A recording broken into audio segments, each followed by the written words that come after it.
મોરબીના શનાળા રોડ પર મકાનમાંથી રોકડ અને દાગીનાની ચોરીનો ભેદ ઉકેલવામાં પોલીસને સફળતા મળી છે।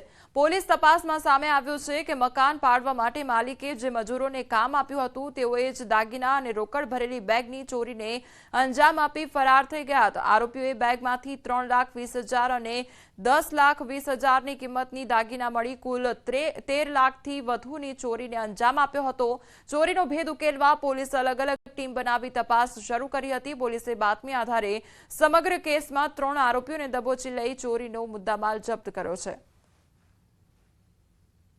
અમે છે એ મજૂરો જ ચોરી કરીને ગયા છે અને મજૂરોમાં રાકેશ સનો વાઘુભાઈ ભીલાભાઈ નીનામા, મુકેશ વાઘુભાઈ ભીલાભાઈ નીનામા અને જ્યોતિબેન રાકેશ વાઘુભાઈ નીનામા આ 3 આરોપીઓ ભેગા મળી અને આ થેલાની ચોરી કરેલી હતી।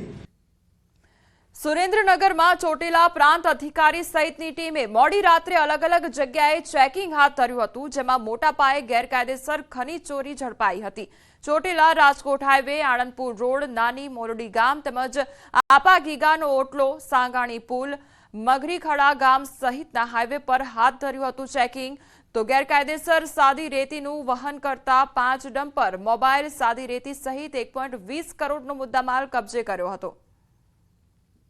આજુબાજુના વિસ્તારો જેવા કે રાજકોટ હાઈવે, આણંદપુર રોડ, નાની મોરડી ગામે તથા આપાગીગાના ઓટલો, સાંગાણી પુલ તેમજ મગરીખડા ગામ તરફના હાઈવે વિસ્તારોમાં આકસ્મિક રેડ પાડવામાં આવેલી હતી। આ રેડ દરમિયાન જુદા જુદા કુલ 5 ટ્રક જે અનધિકૃત ખનીજનું વહન કરતા હતા। તમામે તમામ જે ટ્રક છે એ ટ્રક પાસે કોઈ પણ પ્રકારની રોયલ્ટી પાસ રજૂ કરેલ નથી।